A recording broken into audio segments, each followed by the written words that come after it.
Kumusta na kayo? Thank God! I am blessed! Happy and prosperous talaga! Magaling na, mayaman pa, matalino, matuwid, marangal, wagas sa pag-ibig, malaya, payapang kalooban, maginhawa at matagumpay!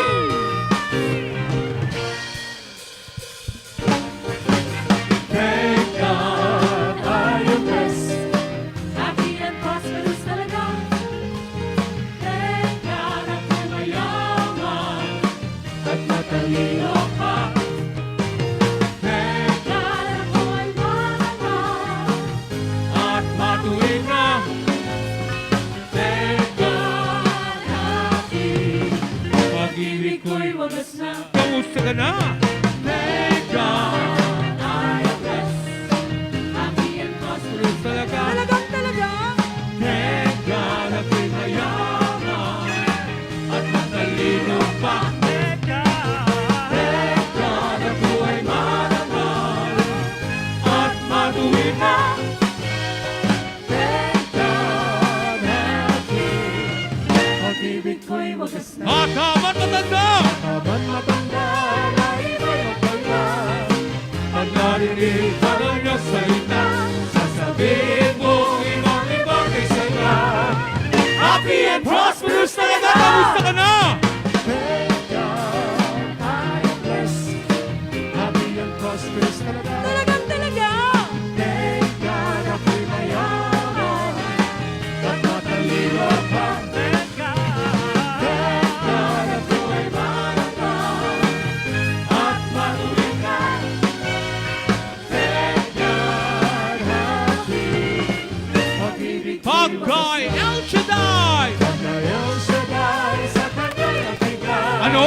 Sisiklikli! Habang ang buhay, si El Shaddai, sinunod ang tunay. Takyan! Happy and prosperous talaga. Taka na! Thank God I am blessed. Happy and prosperous talaga. Amen! Thank God ako'y mayaman at matalino pa. Thank God! Thank God ako'y marangal at matuwid na. Thank God happy. Pag-ibig ko'y Pagkay wagas na. El Shaddai! Pagkay El Shaddai sa kanya'y nagbigay. Ano? Sisiklikli habang ang buhay. At si El Shaddai ang sinunod ng tunay. Takyan! Happy and prosperous talaga. Kamusta ka na? Thank God I am blessed. Happy and prosperous talaga. Talaga. Thank God ako'y mayaman at matalino pa. Thank God. Ako'y marangal at matuwid na. Thank God happy. Pag-ibig ko'y wagas na. Kamusta ka na? Thank God I am blessed.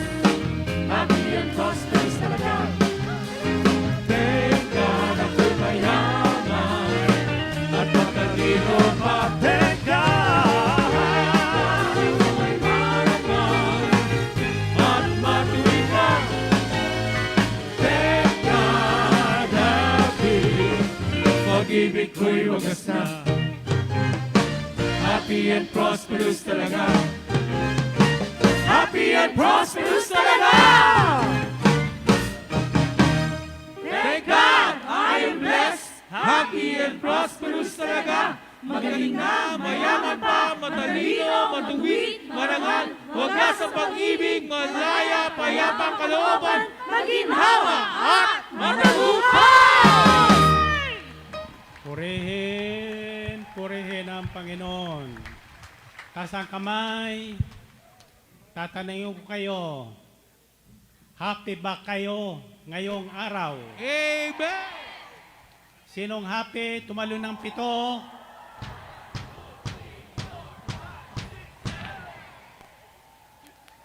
Good, very good.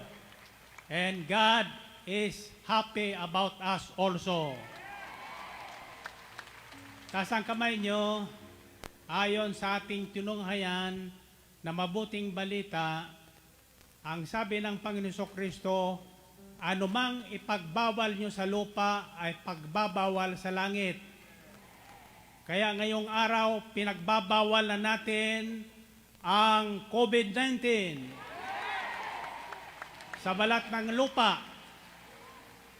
At inutusan natin sa pangalan ng Panginoong Jesucristo na lumipat na sa dagat at matunaw doon ng asin. Alam nyo, ang panglaban sa COVID, asin lang. Tayo mga Kristiyano, tinatawag na asin sa balat ng lupa habang tayo ay may alat. Kapag wala ng alat natin, aapak-apakan na lang tayo ng tao. Naintindihan niyo ba yun? Subalit, ang mga taga-El Shaddai ay manatiling maalat na maalat.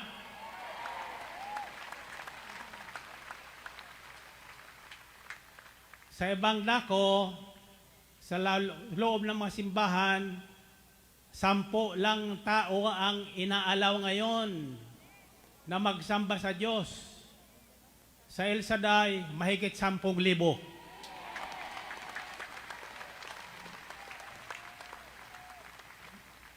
Kanina sa banal na mesa, kung nakikinig kayo sa homilya ng ating kura paroko,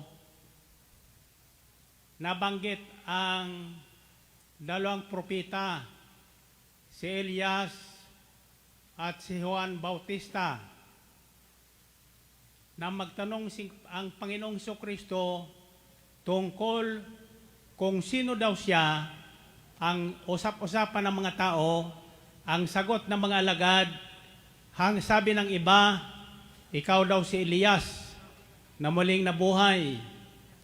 Ang sabi ng mga iba, ikaw si Juan Bautista. Ngunit, nang tanungin nila ang mga alagad, anong sagot ni Pedro? Sino daw si Kristo?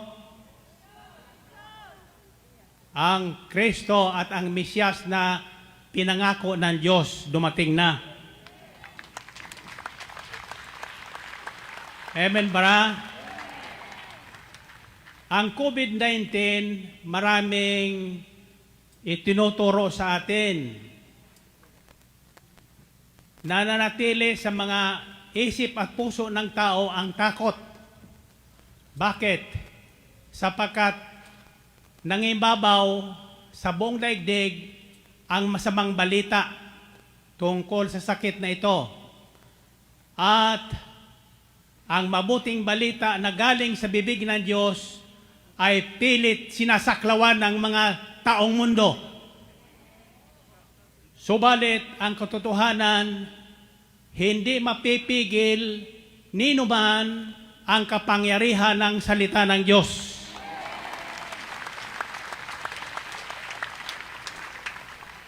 Walang ibang titigil sa anumang sakit na lumulutang sa daigdig na ito, kundi ang may likha ng daigdig na ito, ang Diyos. Ang Diyos nating sinasamba, uminit umulan sa dakong ito. Ito ang Diyos na buhay noon, buhay ngayon, at mabubuhay magpakailan paman. Lahat na virus ay namamatay, may katapusan. Lahat na sakit nakakahawa, sa totoo lang. Pero ang kagandahang loob ng Panginoon, binigyan na ang tao ng divine immune system. Kapag ito ay malakas, lahat na sakit ay matatalo natin. Ang tanong ay, paano natin pananatilihin ang ating immune system? Gusto niyong malaman? Ito ang ating password ngayon. Tatandaan niyo ang mga maikling password na binabahagi ko sa inyo ngayon sapagkat ito ay mahalaga. Ang unang word ay nagsisimula sa letter H. The second word nagsisimula sa letter F. The third word nagsisimula sa letter C.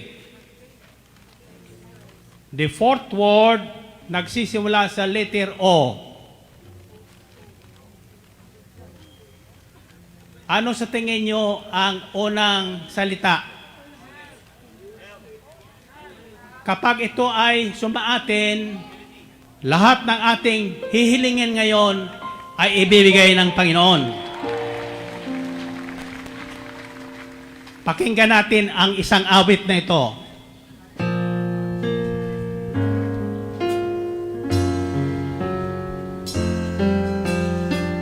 If you search for tenderness, it isn't hard to find. You can have the love you need to live. If you look for truthfulness, you might just as well be blind. It always seems to be so hard to give.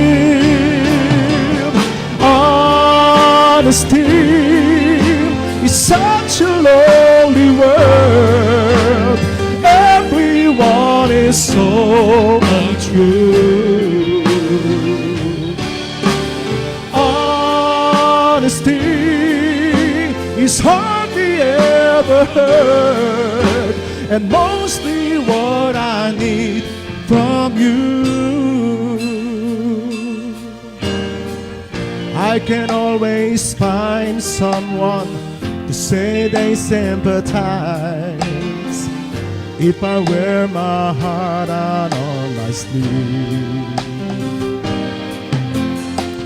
I don't want some pretty face to tell me pretty lies. It's always wanting someone to believe. Honesty is such a lonely word. Everyone is so untrue. Honesty is hardly ever heard, and mostly what I need from you.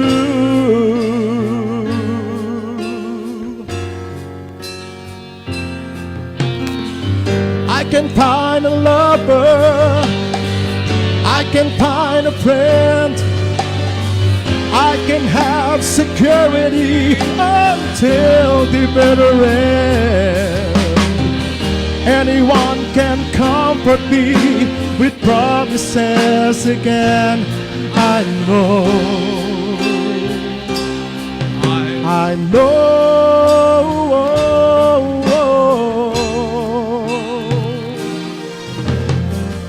When I'm deep inside of me, don't be too concerned. I won't ask for nothing while I'm gone. But when I want sincerity, tell me where else can I turn? 'Cause you're the one that I depend upon. Honesty is such a lonely word.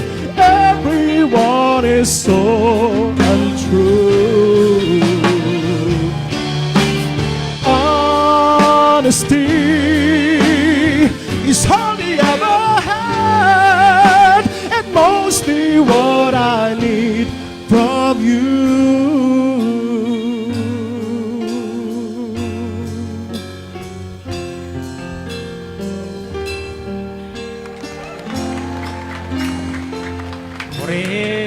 Purihin ang Panginoon. Ano ang unang salita? Honesty.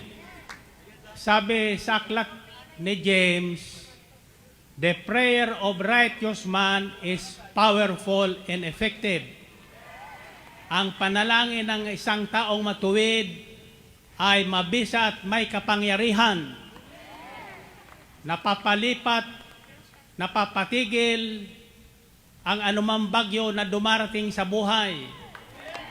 Napapagaling ang anumang karamdaman na dumarating sa katawan ng tao. Through a prayer of a righteous man. Ang unang awit na inyong narinig ay pinamakatang the prayer, ang panalangin. A prayer sung is prayed twice. Ika nga, ang panalangin inaawit ay panalangin dalawa ang bisa.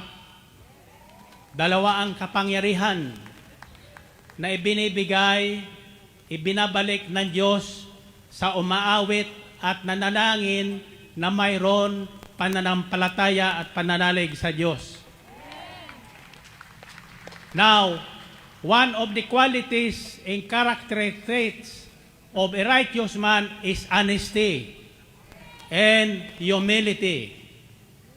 Honesty and humility.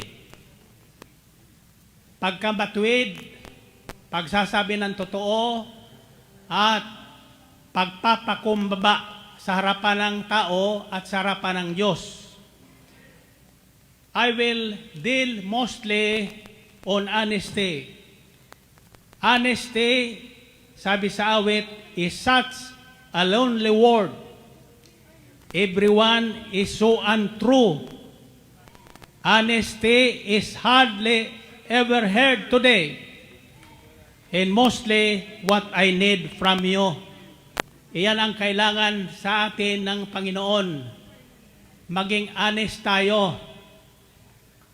Bato-bato sa langit, ang tatamaan ng mensaheng ito ay humingi na ng tawad sa Panginoong Diyos. The government today is not telling us true stories. They are so honest. At ganun din tayo. Pati ang ating mga mananampalataya ay hindi honest. Alam nyo, nung ako'y nagtatrabaho pa sa isang opisina, ang patakaran noon ay alas 8 ang simula ng trabaho. Bago mag alas 8, nasa opisina na ako. Ang tapos ng opisina ay alas 5. Alas 6 na ng hapon, nasa opisina pa ako. Ang sabi sa akin ng mga kasamahan ko, sip-sip. Sip-sip. Ngayon, kapag tayo ay ganon, lumalabas tayong dishonest. Bakit kayo tahimik na lahat? Sa mga Kristiyano at manampalataya, anong tawag sa isang dishonest? Mandaraya. Mandaraya. Hindi lang dinadaya natin ang tao, kundi ang Diyos. Dinadaya natin sa oras ng pagsamba, dinadaya natin sa ating mga isagaw nyo. Lakasan nyo. Ayan, ikapo. Lahat ay mandaraya. Kasi sinumpa ng Diyos ang buong sanlibutan dahil sa pangdaraya.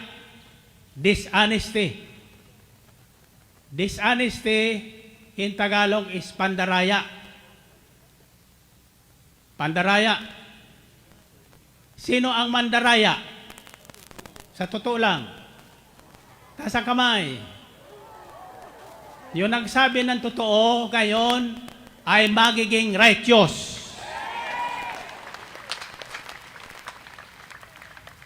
Now, it takes courage and humility to be honest.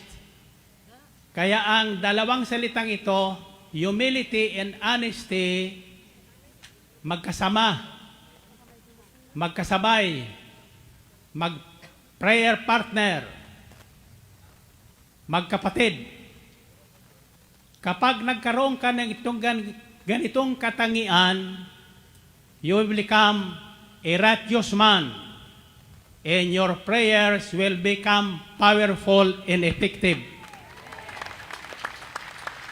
Lahat na hihingin mo sa Panginoon ay tiyak kanyang ibibigay.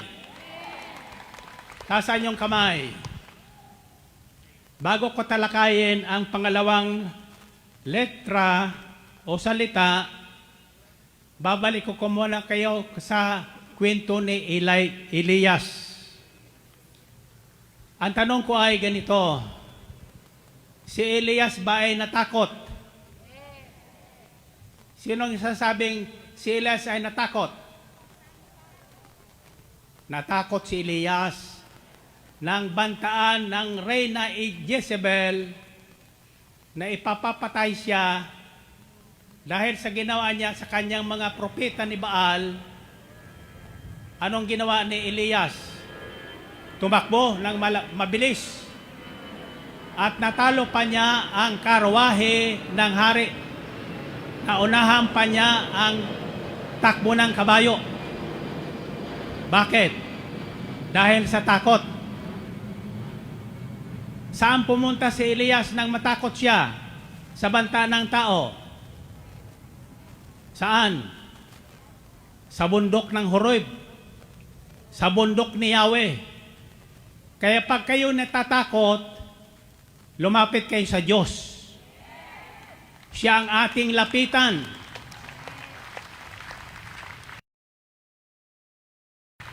Sapagkat ang ating Diyos ay hindi nagkukulang. Taas ang kamay nyo. Gusto niya ng kwento? Kukwentong ko muna kayo. Kaninang umaga nang maligo ako, yung aking shampoo at conditioner, isang patak na lang.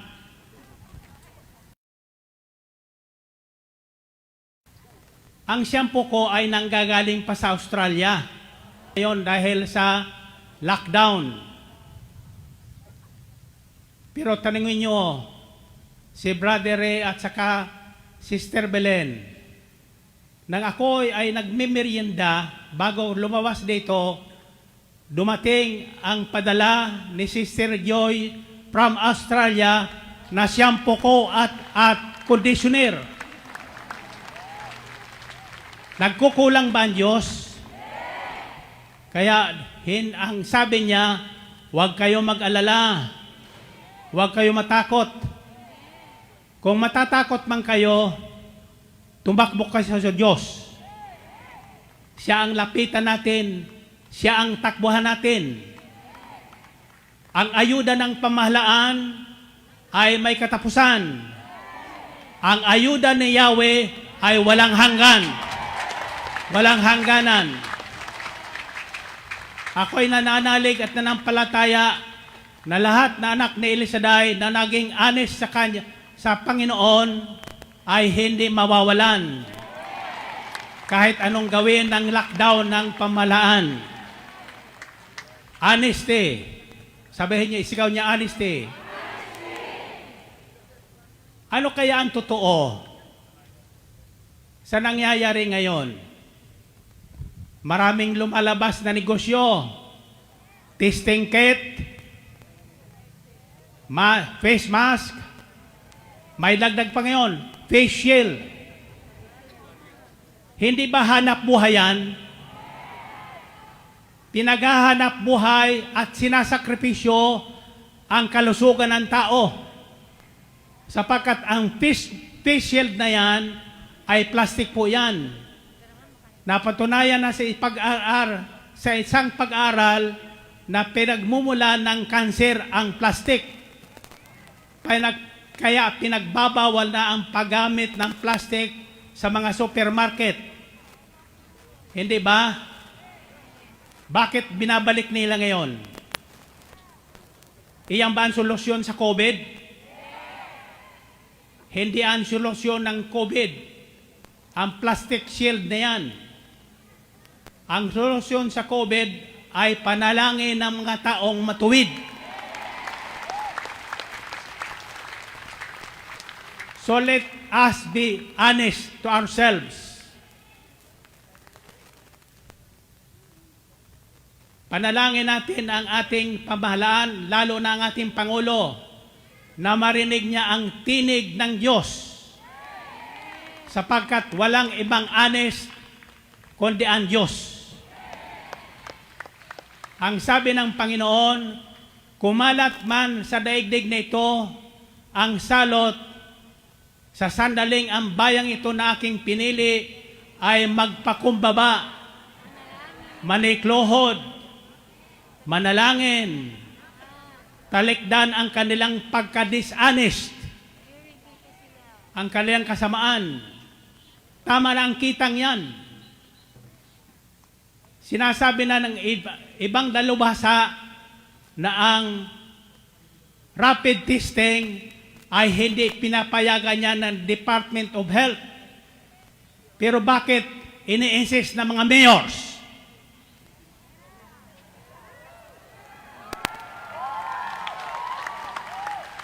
Ito po ay hindi po kagalit sa mga mayors. Panahon na para magsabi natin tayo ng totoo. Gusto niyong pahabain ang lockdown?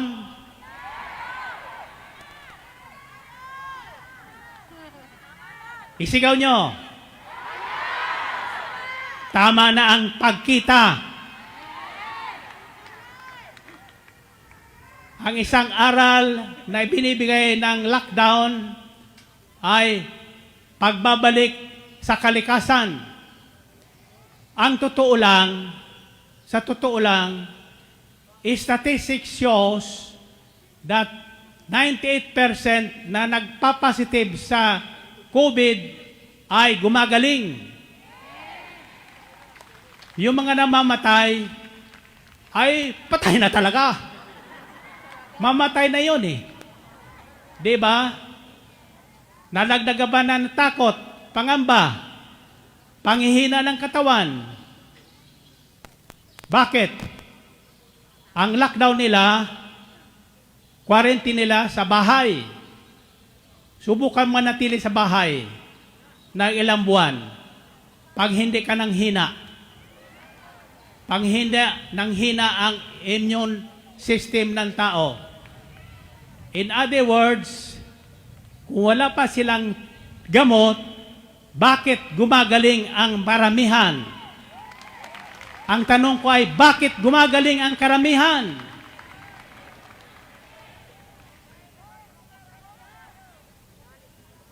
Bakit ang binibilang nila ang namamatay? Hindi binibilang yung gumagaling. Na wala naman, sinasabi nilang wala pang gamot. Kulang gamot, bakit gumagaling? Bakit? Alam niyo kung bakit? Gusto niyo malaman? Sa overnight. Sa overnight. So, honesty is what we need today. Let us be honest to ourselves. Noong unang panahon, may tinatawag na delikadesa ang tao. Kapag may suspitsa na sa kanya, bumibitaw sa kanyang tungkulin, kusa. Iniiwan ang tungkulin. Subalit, ang may tungkulin ngayon na kumikita ay kapituko sa tungkulin. Nilalagay nila ang pamahalaan sa alanganin. Hindi ko alam kung sino ang may katha ng rapid testing. Sa tingin ko, isang negosyante. Tama na yan. Kumita na kayo.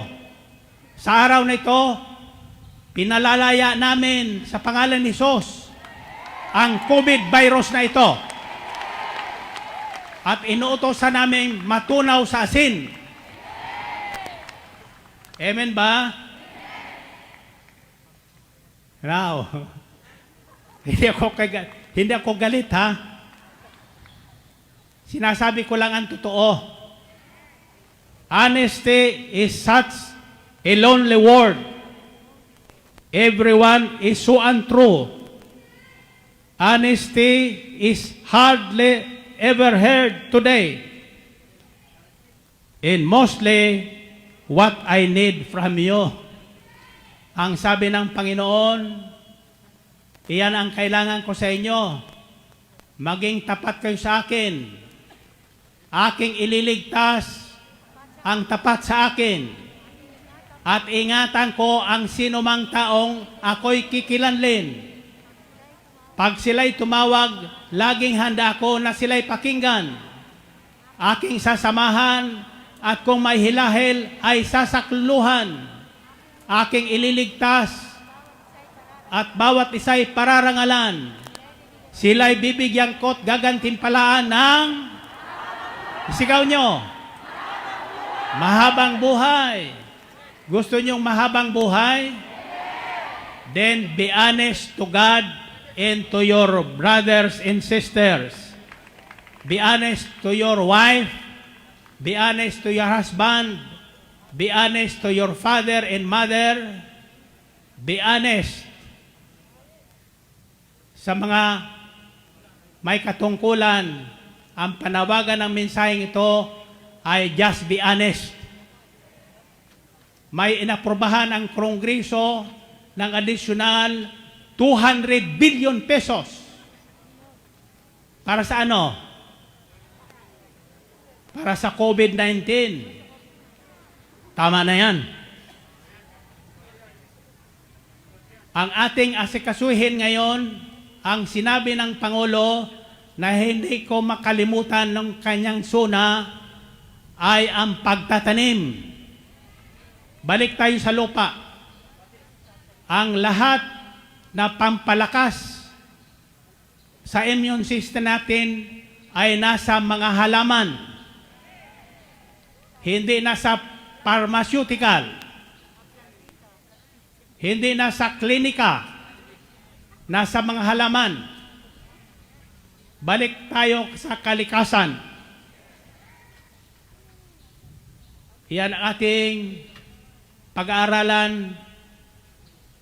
Although, ang balita ko, limitado rin ang oras natin sa ating anniversary sa August 29. Kaya ko ginawang August 29 ang anniversary natin sapagkat yung ibang chapters natin abroad ay ibig makiisa sa atin sa araw na yon. Through the YouTube, makikita natin sila sa ating mga screen dito at makikita rin tayo nila doon sa kanilang kinalalagyan. At ang isa sa mga magsasalita sa atin, buhat sa Vatican, ay si Cardinal Tagle.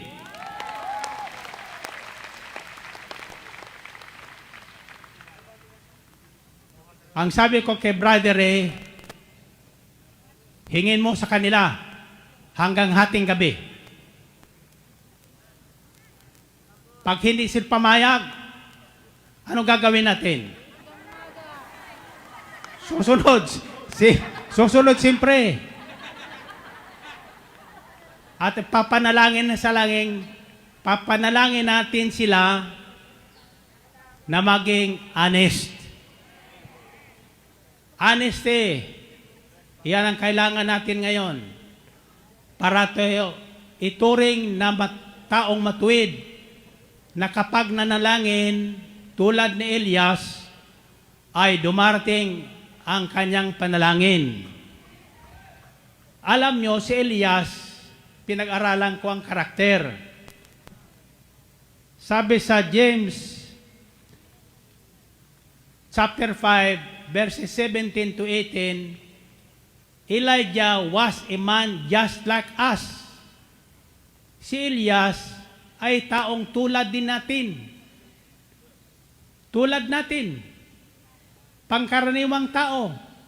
Walang katungkulan sa pamahalaan. Hindi kilala sa kanyang barangay. Subalit, tinawag ng Diyos. At nang tawagin si Elias ng Panginoon, walang reklamo. Sumunod agad.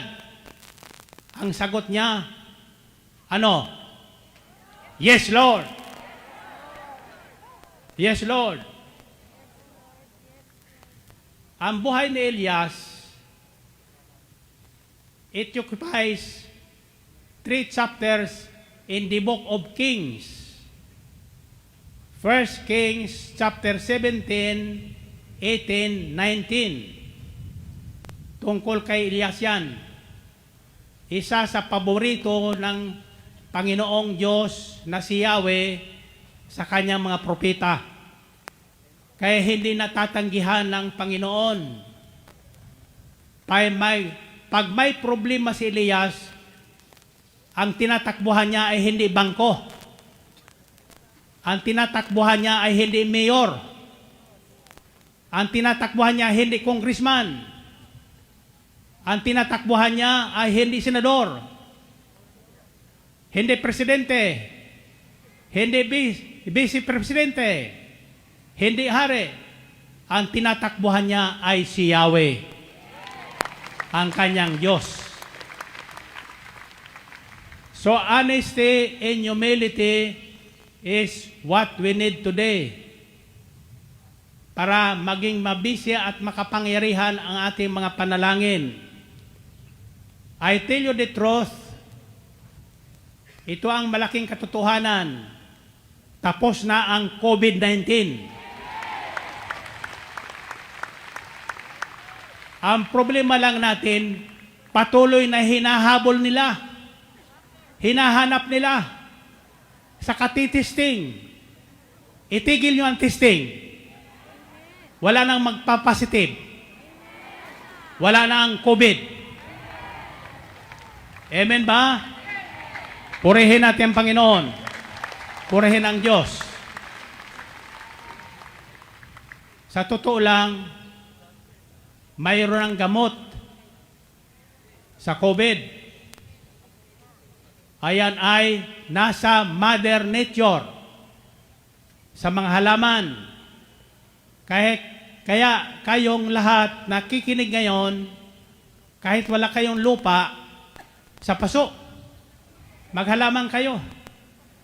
Sariwang halaman. Ang kinakain namin ngayon, ni Sister Belen, galing sa malungga, sa aming mga halaman sa bakuran.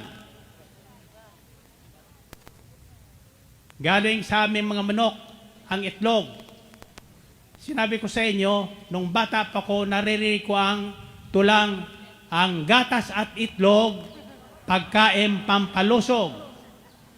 Ang saging at papaya, pagkain pampaganda. Gusto nyong kumanda? Gusto nyong gumanda at manatiling maganda ang kutis nyo? Tulad ni, kumain kayo ng saging at papaya. Purihin natin Panginoon. Purihin ang Diyos. The next word starts with letter F. F. Letter F stands for faithfulness and focus. Faithfulness and focus. Ang focus ng tao ngayon ay wala na sa Diyos. Nasa COVID-19 na. Kaya namamayagpag ang COVID-19.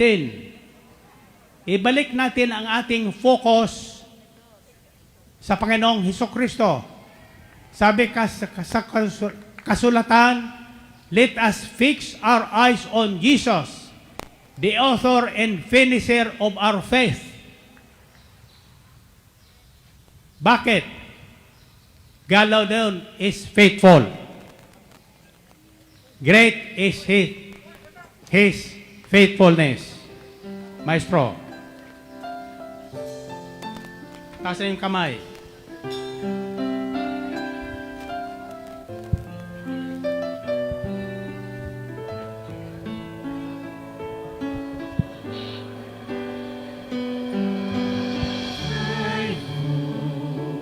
You are faithful.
summer and winter, springtime and harvest, sun, moon, and stars in their courses above.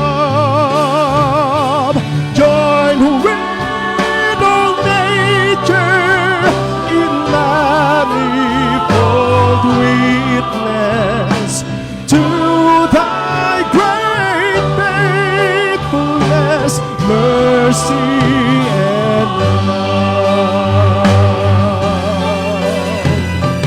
Pardon for sin and love, peace, love, and endurance, guide in presence to cheer and to guide. Stand forth today and bright hope for tomorrow. Blessings of thine in 10,000 beside. Great is thy faithfulness, great is thy faithfulness. Morning by morning, new mercies I see. All I have needed, thy hand hath provided. Great is thy faithfulness, Lord, unto me. Great is thy faithfulness, great is thy faithfulness. Morning by morning, new mercies I see. All I have needed, thy hand hath provided. Great is thy faithfulness, great is thy faithfulness, great is thy faithfulness,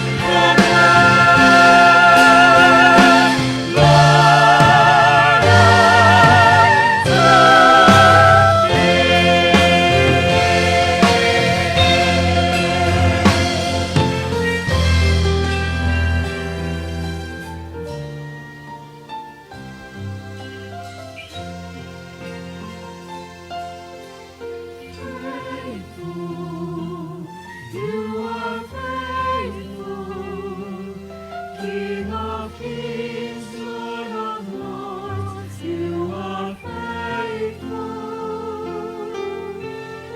faithful. You are faithful, King of kings, Lord of lords.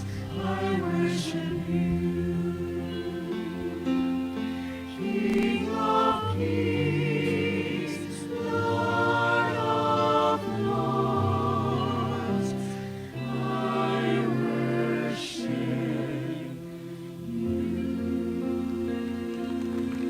Purihin, purihin ang Panginoon. Okay. Naniniwala ba kayong tapat sa atin ang ating Diyos? Na kapag pinangako niya, kanyang tutuparin. Pag sinabi niya, kanyang gagawin. Okay. Lahat na naniniwala, taas ang inyong mga prayer request. And believe, today it will be granted right now. If you believe, you will receive whatever you ask for in prayer. Taas ang inyong mga prayer request, asin, tubig, yan ang kailangan natin. Asin at tubig, panglaban sa COVID. Mura lang yan. Amen ba? Sabihin nyo, Panginoon, salamat po sa inyong katapatan. Bagamat kami ay patuloy na nagkukulang sa iyo at sa aming kapwa. Patuloy sa kasinungalingan. Patuloy na hindi nagsasabi ng katotohanan. We are dishonest people. We are too proud to admit our mistakes. Kaya lang kami naniniwala, Panginoon, na ikaw ay Diyos na mahabagin, matulungin, mapagparaya. Kaya kami nananalig ngayon na ang aming panalangin ay unang tinugon. At ang COVID-19 ay inyong pinawalang bisa sa aming mga buhay, sa lahat ng sulok ng daigdig, para manumbalik ang normal na pamumuhay ng lahat ng tao sa balat ng yupa. Sa pangalan ni Jesus, say Amen. Say Amen. Okay, hindi pa tayo tapos. Maupo muna kayo. Yung may upuan, maupo. Yung walang upuan, maupo rin. F stands for faithfulness and focus. Once you are called to become a servant of God, you should remain faithful and focused to your duty. Huwag nagkakalat ang ating paningin. Pagka ang tungkulin mo ay magpahayag ng salita ng Diyos, pag nilayan mo ang araw at gabi ang salita ng Diyos, mangungusap sa iyo ang Panginoon. Katapatan. Sabi sa isang talinghaga, ang sabi ng Panginoon, well done, good and faithful servant. You have been faithful with little things, I will take you in charge of many things. Ang mayroon ay bibigyan pa at mananagana. Ngunit ang walang katapatan, kahit ang kakunting na sa kanya, ay kukunin pa. Amen ba? The next word, it starts with letter C. What does letter C stands for? It stands for consistency in courageous. Consistent and courageous. Anong ibig sabihin ng consistent? Hindi pa bago-bago ang timpla. Hindi pa bago-bago ang isip. Nandyan ang pupunta at sasamba, nandyan ang hindi. Bakit? Ang atensyon niya ay napunta sa mga advertisement sa telebisyon, sa mga Facebook, sa YouTube. Elijah was consistent in doing his job according to the word of the Lord. And he was courageous. Anong ibig sabihin ng courageous? May lakas ng loob. May lakas ng loob na gawin ang sinasabi ng Diyos. Kayo ba may lakas ng loob? Ako'y naniniwala sapagkat naririto kayo ngayon. Lalong lalakas ang inyong loob. Bakit ko nasabing si Elias ay may lakas ng loob?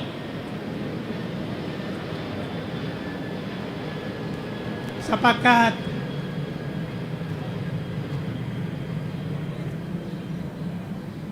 noong magtatapos na ang salot ng tagtigang, sinasabi ng Panginoong Diyos kay Elias, magpakita ka na, makipagkita ka na sa hari. Samantalang alam ni Elias na hinahanap siya ng hari para patayin. Dahil sa nangyari ng salot sa Israel, tagtigang, 3 taong kalahati na walang ulan. Kaya natigang ang mga batis, natigang ang mga ilog, namamatay ang mga tao, naitigang na. Hindi sa COVID-19 namamatay, kundi sa kakulangan ng pagkain. But Elijah went. Sinunod pa rin ang utos ng Diyos. Nakipagkita siya sa hari. At nagpakita silang hari, ang sabi ng hari, buhay ka pa pala, salot ng Israel. Ang tawag kay Elias ay salot ng Israel. Anong sabi ni Elias? Hindi ako ang salot ng Israel. Ikaw ang pinagbuhatan ng salot na ito. Sapagkat hindi ka marunong magpakumbaba sa harapan ng Diyos. Consistent and courageous si Elias. The last letter starts with letter O. What does O stands for? Isigaw nyo. Obedience and openness. Obedience. Openness. Bukas ang isipan at puso ni Elias sa salita ng Diyos. Bukas ang isipan at puso ni Elias sa utos ng Diyos. Kaya ang kanyang pagsunod ay hindi nagkukulang. Pag sinabi ng Diyos na gawin niya ito, gagawin ni Elias. Wala siyang kinatatakutan. Kasi pati kaaway, pwedeng maging kaibigan ng taong sumusunod sa kalooban ng Diyos. Amen ba? Tatanungin ko kayo, kayo ba'y nahirapan magpatawad sa mga taong hindi nagbabayad ng utang? Open your hearts and your minds to the Word of God. Our help comes from the Lord. Ang lahat ng tulong nating kailangan sa buhay ngayon ay galing sa Panginoon. Just be consistent and obedient all the time. Open your hearts and your minds to the Word of God. All the time. Sabihin nyo, all the time. Sapagkat ang Diyos ay hindi bingi, hindi natutulog. Nakikita kayo kung saan kayo nakatayo, kung saan kayo nakaupo.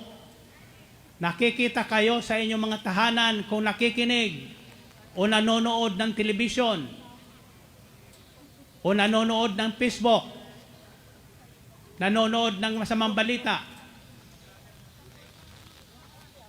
Ang mabuting balita ang pakinggan nyo sa himpilan ng lakasan nyo. Alam nyo ang ibig sabihin ng DWXI?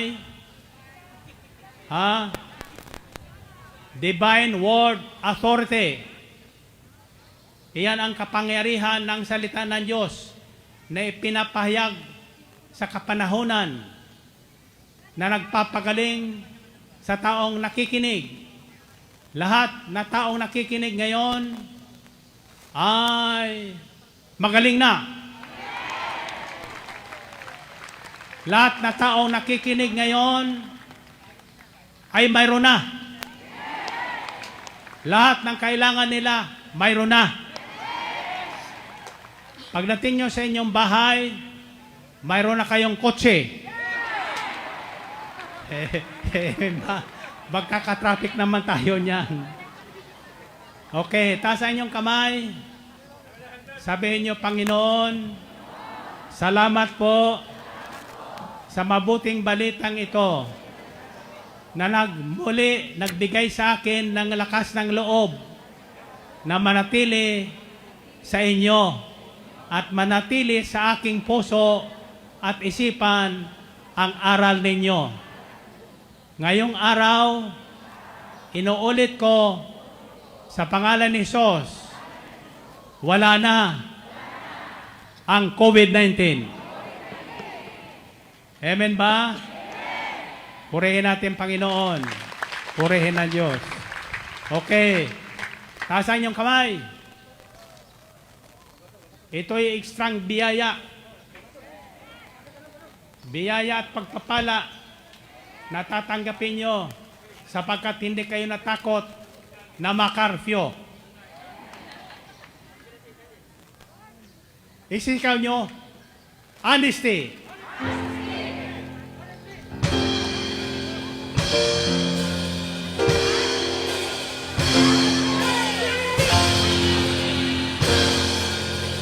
See you next Saturday.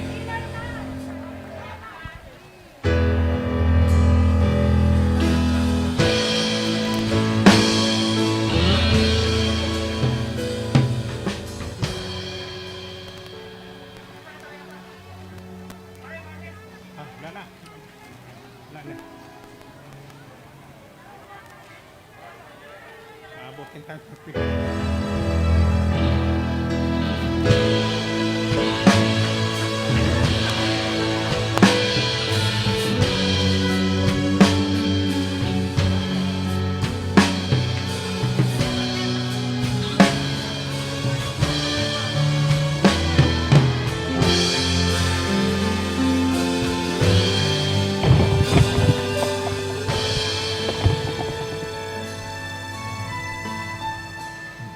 My people will humble themselves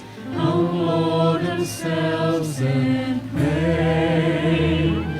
If they seek my face and humble ourselves and turn from our wicked ways, I will hear from heaven and forgive our sins. I will hear from heaven and hear from earth. Lord, hear our Father, hear our hear our cry and turn our nation back to you.